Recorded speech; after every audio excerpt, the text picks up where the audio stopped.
कि जब हम लिविंग थिंग की प्रॉपर्टीज को नॉन लिविंग थिंग्स को देते हैं तो इसे हम नाम देते हैं पर्सोनिफिकेशन का। अब जिस तरह हमने प्रीवियस आई थिंक सो एक वीडियो थी, हमने कहा था the flower dance in the bees, तो वहां पर जो डांस था वो लिविंग थिंग की प्रॉपर्टी थी और वो हमने किसको दी थी? वो हमने दी थी फ्लावर्स को।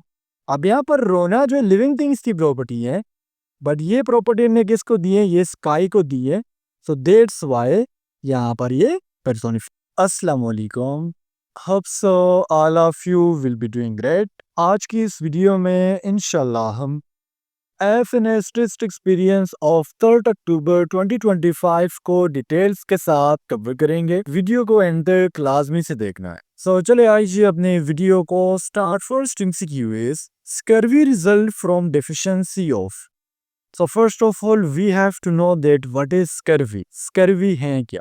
Scurvy एक ऐसी डिजीज है जिसे हम नॉर्मली कंसिडर करते हैं that this is the disease of our skin. ये स्किन की डिजीज है और ये मेनली इन्फेक्ट करती हैं आपके गम्स को।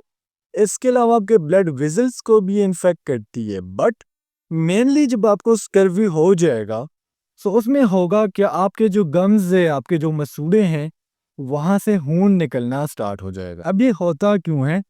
जब भी आपकी बॉडी में विटामिन सी की डिफिशियंसी आती है। विटामिन सी है क्या? विटामिन सी को हम दूसरा नाम एस्कॉर्बिक एसिड कहते हैं। तो जिस तरह मैंने पहले बताया, इसमें आपके गम्स से खून निकलेगा। सेकेंडली आपके जो ब्लड वेसल्स होंगे वो हेल्दी नहीं होंगे, वो डे बाय डे नैरो होते जाएंगे। और इसके जो मेन सिम्टम्स है, जिस तरह मैंने पहले बताया, bleeding gums is your first symptom.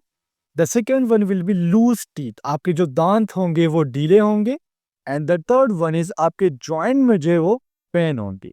इसके अलावा अगर हम विटामिन ए की बात करें, सो विटामिन ए की डिफिशियंसी की वजह से नाइट ब्लाइंडनेस कॉज होती है। और जब आपकी बॉडी में विटामिन के की कमी आती है तो उस इंसान के जो खून होता है, सपोज करे अगर आपके हैंड के ऊपर सपोज करे मैंने कहा कट लग गया, तो कट लगने के बाद आपका जो खून है वो आसानी से ब्लॉक नहीं हो सके। MCQ number 2 is in which blood vessel is blood pressure the highest. तो अब यहाँ पर देखिए, जो आपके एओर्टा है, इसे हम अयोटा भी कहते हैं, ये आपके हार्ट से निकला हुआ होता है सबसे बड़ा आर्टरी। हम आर्टरीज भी यहाँ पर कह सकते हैं आर्टरीज, बट स्पेसिफिकली जो एओर्टा है या फिर अयोटा है, यहाँ पर खून सबसे जो ब्लड प्रेशर है वो सबसे ज्यादा होता है। रीजन क्या है? देखिए, हमने हार्ट को पूरा डिस्कस किया था कि खून कहाँ कहाँ से आता है। तो लास्ट में हमने डिस्कस किया था कि जो आपका लेफ्ट वेंट्रिकल होता है, यहाँ से ऑक्सीजनेटेड ब्लड जो बॉडी की तरफ जाता है। सो जो आपका लेफ्ट वेंट्रिकल है, ये ब्लड को पंप करता है टुवर्ड्स दी अयोटा। फिर अयोटा क्या करता है? इसको पूरे चूंकि पूरे बॉडी में पहुंचाना होता है, तो दैट्स व्हाई जो अयोटा है यहाँ पर ब्लड प्रेशर सबसे ज्यादा होता है। यहाँ पर ब्लड प्रेशर कितना होता है वो आपको पता है, जो हमारा नॉर्मल ब्लड प्रेशर है, एंड दैट इज 120/80 mmHg। सबसे कम कहाँ पर होता है? सबसे कम होता है वेन्स में। देखिए, सबसे ज्यादा हो गया अयोटा में, सबसे कम होता है वेन्स में। और देखिए, अयोटा के बाद अगर हम आर्टरियोल्स की बात करें, जिस तरह यहाँ पर दिया गया, यहाँ पर 40 से लेके 45 mmHg तक होता है। कैपिलरीज में 20 से लेके 30 तक, वेन्यूल्स में 10 से 15 तक, और वेन्स में 5 to 10। Q number 3 is stroke volume multiply by heart rate is equal to. So first of all इसका जो करेक्ट ऑप्शन है वो कार्डियक आउटपुट है। अब हम डिस्कस करते हैं स्ट्रोक वॉल्यूम क्या है, हार्ट रेट क्या है। स्ट्रोक वॉल्यूम क्या होता है? देखिए, आपका हार्ट बीट करता है। सो जब एक दफा आप ये लब साउंड सुनते हो ना, देखिए हार्ट के 2 साउंड्स प्रोड्यूस होते हैं, lub sound and dub sound. So देखिए, अब जब लब साउंड प्रोड्यूस हो गया, सिंपल हम ये कह सकते हैं कि जब आपका हार्ट एक दफा धड़कता है, amount of blood pump by one ventricle in one beat. जिस तरह हमने पहले देखा कि वेंट्रिकल खून किसको देता है? अयोटा को देता है। तो जब आपका हार्ट एक दफा बीट करता है, इसमें इसने जितना अमाउंट ऑफ ब्लड पंप किया, इसको हम स्ट्रोक वॉल्यूम कहेंगे। हार्ट रेट क्या होता है? आपका हार्ट रेट, आपका हार्ट एक मिनट में कितनी दफा धड़कता है, this is your heart rate. और आपको पता है कि जो नॉर्मल हेल्दी मैन होता है, उसका जो हार्ट है वो 72 टाइम्स पर मिनट धड़कता है। अब कार्डियक आउटपुट क्या होता है? Cardiac output means amount of blood pump, कितना उसने ब्लड पंप किया divided by the heart rate. So हम नॉर्मली कंसिडर करते हैं कि जो स्ट्रोक वॉल्यूम है नॉर्मली कितना है? 70 ml पर बीट, यानी एक दफ़ा आपका हार्ट धड़क रहा है, सो कितना ब्लड ट्रांसफ्यूज करेगा? 70 ml। और कितना हमने डिस्कस किया था, कितनी दफ़ा दिल धड़कता है? 72 टाइम्स। सो 70 ml को मल्टीप्लाई कर ले 72 बीट्स के साथ, से नॉर्मली बनता है 504 ml। ये कितने मिनट में? 1 मिनट में। अगर इसको हम लीटर में कन्वर्ट करेंगे से 5 लीटर बनता। Question number 4 is in human ABO blood group are an example of. ABO को बताया कि ब्लड ग्रुप्स हैं और इसको हम कंसीडर करते हैं that these are codominance and multiple alleles. Codominance क्या होता है? कोडोमिनेंस मीन जब 2 एलील्स इक्वली एक्सप्रेस हो जाए, एंड मल्टीपल एलील्स आपको पता है कि alleles is the alternative form of gene. So अब ABA ब्लड ग्रुप सिस्टम में कितने जीन्स हैं? देखिए IA होता है, IB होता है एंड I होता है। IA will code for antigen A, IB will code for antigen B, और जो I है it will B code for O। सो अगर आपका एंटीजन A है A blood group, antigen B है B ब्लड ग्रुप, अगर कोई एंटीजन नहीं है सो इट्स मीन आपका जो ब्लड ग्रुप है वो पॉजिटिव होगा। अब ये O होगा। अभी जो ब्लड ग्रुप्स हैं, जिस तरह ब्लड ग्रुप का पॉजिटिव होना, ब्लड ग्रुप का नेगेटिव होना, ये हमें कहाँ से पता लगेगा, या फिर साइंटिस्ट को, लेबोरेटरी वाले को कहाँ से पता लगता है? तो ये पता लगवाते RH फैक्टर से। जिसके ऊपर RH फैक्टर होगा उसका ब्लड ग्रुप जो है वो पॉजिटिव होगा, और जिसके पास RH फैक्टर नहीं होगा उसका blood group negative. Question number 5 is sickle cell anaemia is an example of. तो नॉर्मल अगर मैं आपसे पूछूं कि ब्लड सेल्स किस तरीके से होते हैं, तो आप मुझे कहेंगे सर राउंड होते हैं, बट ये राउंड नहीं होते, फ्लैट होते हैं, फ्लैट टाइप, इस तरह होते हैं, flat type. But sickle cell anaemia में क्या हो जाता है, अब मैं पहले आपको शेप बताता हूँ, देन वी विल डिस्कस कि सिकल सेल एनीमिया कॉज क्यों होता है। सो ये जो शेप होता है ये क्रीसेंट मून की तरफ हो जाता है, जिस तरह क्रीसेंट मून आप देखते हो ना, हलाल जो चांद होती है, सो ये जो नॉर्मल ब्लड सेल होता है ये उस तरीके का हो जाता है। और ये क्यों होता है? This is your point mutation. Mutation आपको पता है कि DNA के न्यूक्लियोटाइड्स में चेंज आना, ये म्यूटेशन होता है। पॉइंट म्यूटेशन क्या होता है? सपोज करिए आपका पूरा DNA है, अब DNA के इस पॉइंट के ऊपर कोई स्पेसिफिक पॉइंट है, यहाँ पर चेंज आ रहा है, यहाँ पर न्यूक्लियोटाइड चेंज हो रहे हैं, तो this is known as point mutation. अब सिकल सेल एनीमिया में होता क्या है? नॉर्मल जो हेमोग्लोबिन है HB, this is your haemoglobin, इसमें जो 6 नंबर अमाइनो एसिड होगा, पोजीशन याद रखनी है, जो 6 नंबर अमाइनो एसिड होता है वो होता है glutamic acid. But sickle cell anaemia में क्या हो जाता है? देखिए मैंने पहले बताया था पॉइंट म्यूटेशन, ये जो ग्लूटामिक एसिड होता है ये चेंज हो जाता है वैलीड के साथ, तो दैट्स व्हाई से हम पॉइंट म्यूटेशन कहते हैं, और ये हमारे पास ऑटोसोमल रिसेसिव डिसऑर्डर है। तो यहाँ पर आपका अगर करेक्ट ऑप्शन हम देख ले सो वो point mutation. And question number 6 से which of the following is a polygenic trait in humans. तो यहाँ पर जो आपका स्किन कलर है this is polygenic. Polygenic means जो एक से ज्यादा जीन कंट्रोल कर रहा है। सो आपका जो स्किन कलर है, हमारी बॉडी का जो स्किन कलर है, ये एक से ज्यादा जीन कंट्रोल कर रहे हैं, दैट्स व्हाई से हम पॉलीजेनिक कहते हैं। इसके अलावा आपकी हाइट, आपका कद, आपकी आई का कलर और आपका वेट, ये चारों चीजें क्या हैं? These are polygenic in. Question number 7 is if yesterday was Sunday the day after tomorrow will be. So ये MCQs बहुत ज्यादा रिपीट हो रहा है। यस्टरडे हम कहते हैं गुजरा हुआ दिन, एंड टुमारो मीन्स आने वाला दिन। अब जो गुजरा हुआ दिन है वो संडे मीन्स मैं यहाँ पर लिख दूंगा जो यस्टरडे है वो संडे है। सो टुडे आज का दिन हमारा क्या हो जाएगा? It will be Monday. Tomorrow means आने वाला दिन, सो टुमारो हमारा हो जाएगा Tuesday, and the day after tomorrow will be Wednesday. So आपका करेक्ट ऑप्शन क्या है? वो है option Q number 8 is which one is different from the rest. अब which one is different from the rest का मतलब ये होता है कि जो आपको 4 ऑप्शन दिए होंगे इसमें एक ऑप्शन ऐसा होगा जो बकाया से डिफरेंट होगा।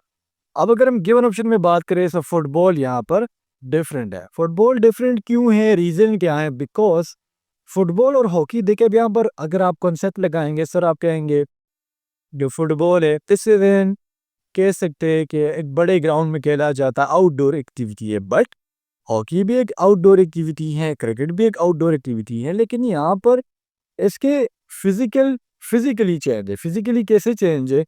देखिए अगर हम टेनिस की बात करें, हॉकी की बात करें, क्रिकेट की बात करें, तो उसको हम खेलते हैं हैंड से, बट फुटबॉल को हम खेलते हैं foot. MCQ number 9 is there are 30 passengers in a bus, 2/3 are male, percentage of females. So एक बस में 30 पैसेंजर्स हैं और इसको हमने 2 हिस्सों में डिवाइड किया हुआ है। बेसिकली 2 हिस्से कैसे हैं कि इस मेल्स है और इसमें फीमेल्स है।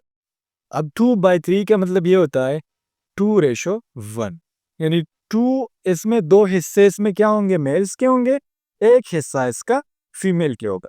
तो अगर मैं आपसे कहूँ 30 का 2 हिस्से कितने बनते, तो आप मुझे कहेंगे सर 20। तो 20 मेल हो गए, 10 आपके फीमेल हो गए। अब हमने परसेंटेज बताना है फीमेल्स का, तो परसेंटेज में आपको बार बार बता चुका हूँ। ऑप्टेंट कितने फीमेल्स, 10 ने, टोटल कितने हैं 30, और इसको 100 के साथ मल्टीप्लाई कर ले, सो आपका आंसर आ जाएगा 28%। Skew number 10 is 1/3 of 120।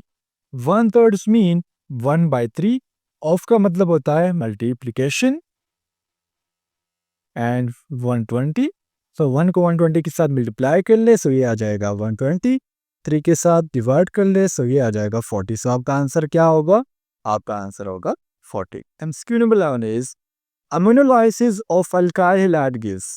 तो देखिए हमने हाइड्रोलाइसिस को पढ़ा हुआ है। हाइड्रोलाइसिस का मतलब होता है किसी चीज की स्प्लिटिंग होना in the presence of water. अब अमोनोलाइसिस का क्या मतलब होता है, अमोनोलाइसिस का मतलब होता है किसी कंपाउंड का स्प्लिट होना in the presence of ammonia. Alkyl halide क्या है, alkyl halide mean R(X). X आपके हैलोजेंस है and R is an alkyl group. मैंने पहले बताया अमोनोलाइसिस मीन किसी कंपाउंड की स्प्लिटिंग करना in the presence of ammonia. So alkyl halide हो गया, प्लस इसके साथ जब हम अमोनिया ट्रीट करेंगे तो इससे प्रोडक्ट क्या आएगा, the product will be amines. बाज लोग इसे एमनीस कहते हैं। अमाइंस का जनरल फार्मूला क्या है अमोनोलाइसिस, देखिए मैं फिर बता दूं, मुझे पता नहीं क्यों ऐसा लग रहा है कि आप समझ नहीं पा रहे होंगे। ये हो गया आपका अमोनिया प्लस हो जाएगा अल्काइल हैलाइड मीन R(X). तो इससे प्रोडक्ट क्या बनेगा, प्रोडक्ट बनेगा अमाइंस। अमाइंस क्या है, R(NH). Number 12 is which of the following is the simplest carboxylic acid। तो यहाँ पर जो आपका फॉर्मिक एसिड है ये आपका सबसे बेसिक कार्बोक्सिलिक एसिड है। और अब हमें पता है कैसे लगेगा कि कार्बोक्सिलिक एसिड बेसिक है, कॉम्प्लेक्स है।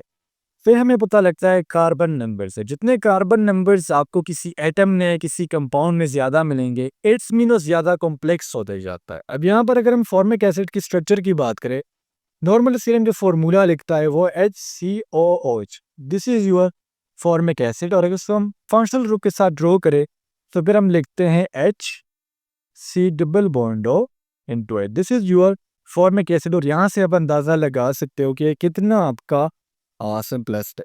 अगर हम ऑक्सैलिक एसिड की बात करते हैं तो यहाँ पर इसमें कितने कार्बन है, में 4 है। फिर यहाँ पर अगर इसमें हमसे पूछा जाता है कि यहाँ पर कॉम्प्लेक्स कौन सा है, तो फिर आपको ऑक्सैलिक एसिड सबसे कॉम्प्लेक्स। इसके अलावा अगर सपोज करें, पहले मैंने बताया कि कार्बन की वजह से एक एटम ज़्यादा कॉम्प्लेक्स होते जाता है। सेकंड क्या है, सेकंड है ब्रांचिंग। जितनी ब्रांचिंग ज़्यादा होगी उतना ही वो ज़्यादा कॉम्प्लेक्स होगा। थर्ड हम बात करते हैं रिंग्स की, जब रिंग्स ज़्यादा होंगे।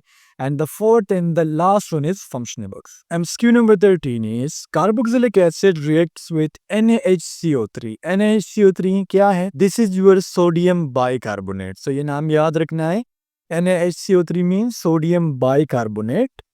जब इसको हम कार्बोक्सिलिक एसिड के साथ ट्रीट करते हैं तो यहाँ पर बेसिकली एक ऑप्शन दिया गया है जो है कार्बन डाइऑक्साइड। लेकिन यहाँ पर सिर्फ और सिर्फ कार्बन डाइऑक्साइड नहीं बनेगा, मैं आपको रिएक्शन लिखवा देता हूँ। देखिए कार्बोक्सिलिक एसिड क्या है, carboxylic acid mean RCOOH, this is your carboxylic acid. और सोडियम बाइकार्बोनेट मैंने आपको बता दिया NaHCO3। जब आप उन दोनों को आपस में ट्रीट करते हो तो एक प्रोडक्ट बन जाता है RCOONA, this is your sodium carboxylate.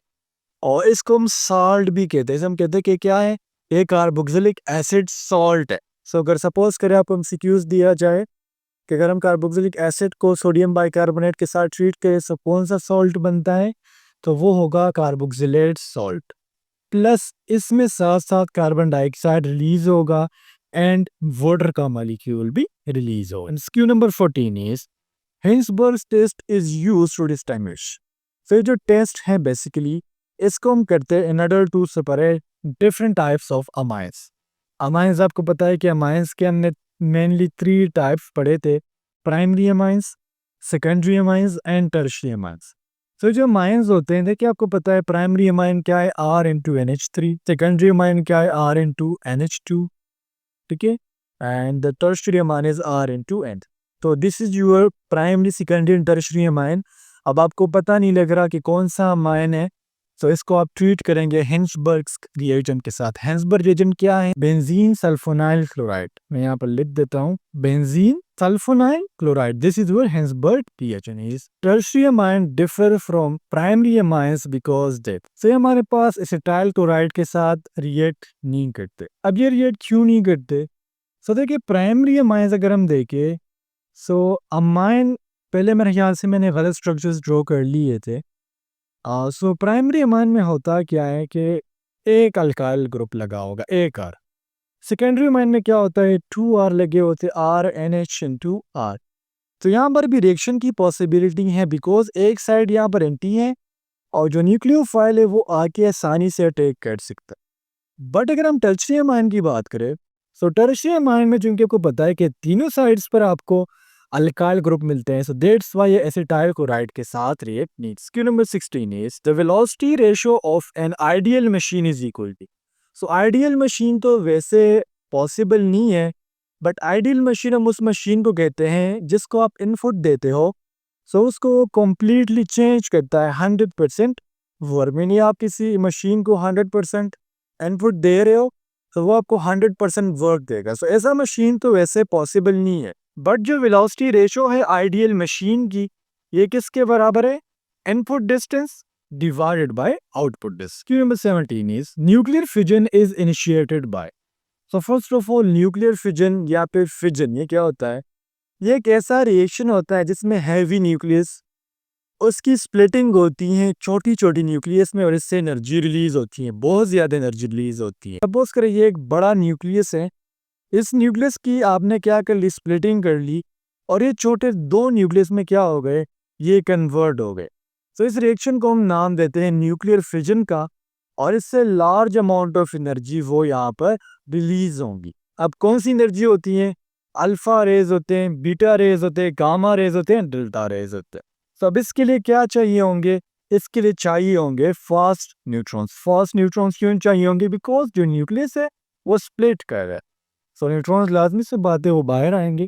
और जो ज़्यादा आपका हम कह सकते हैं रेडियो एक्टिव कंपाउंड है, रेडियो एक्टिव सब्सटेंस है जिसके आसानी से न्यूक्लियर फिजन हो जाती है, और यूरेनियम टूटता है। Q number 18 is the Compton effect shows the photon है।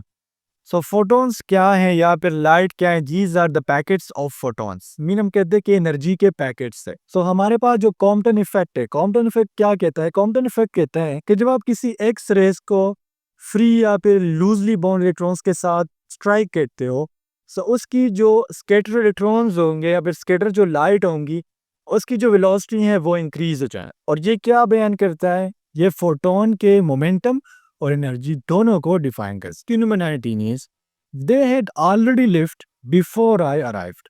फिर कौन सा टेंस है, ये पास्ट परफेक्ट टेंस है। पास्ट परफेक्ट टेंस क्यों है, हम पास्ट परफेक्ट टेंस उस टेंस को कहते हैं that describe an action that was completed before another action in past।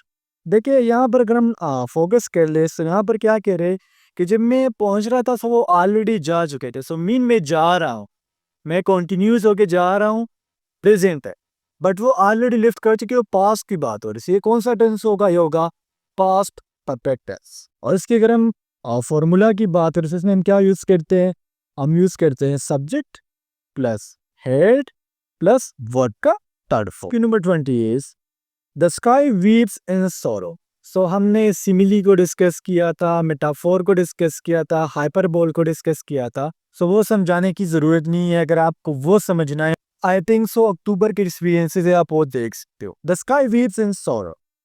अब यहाँ पर स्काई क्या है, ये नॉन लिविंग थिंग है, नॉन लिविंग थिंग है ना, स्काई जानदार तो नहीं है। अब सॉरो, सॉरो मीन गम, वीप्स का मतलब होता है रोना। अब यहाँ पर जो वीप्स है, रोता कौन है, लिविंग थिंग रोते हैं ना, इंसान रोते हैं, जानवर रोते हैं। सो मैंने आपको कहा था कि जब हम लिविंग थिंग की प्रॉपर्टीज को नॉन लिविंग थिंग्स को देते हैं, तो इसे हम नाम देते हैं पर्सोनिफिकेशन का। अब जिस तरह हमने प्रीवियस आई थिंक सो एक वीडियो थी, हमने कहा था the flower dance in the breeze, तो वहाँ पर जो डांस था वो लिविंग थिंग की प्रॉपर्टी थी, वो हमने किसको दी थी? वो हमने दी थी फ्लावर्स को। अब यहाँ पर रोना जो लिविंग थिंग्स की प्रॉपर्टी है, बट ये प्रॉपर्टी हमने किसको दी है? ये स्काई को दी है। सो दैट्स वाई यहाँ पर ये personification. Last MCQ is she is writing a letter now. तो ये कौन सा टेंस है? ये प्रेजेंट कंटिन्यूस टेंस है। आप प्रेजेंट की बात हो रही है, हाल की बात हो रही है, और वो जो काम कर रही है वो अभी कंटिन्यूस है। That's why present continuous tense है। इसको हम पहचानेंगे कैसे?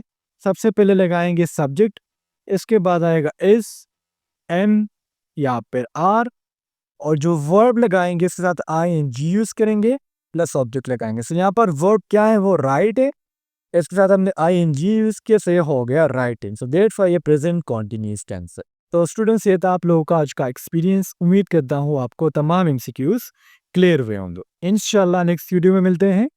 अल्लाह हाफिज।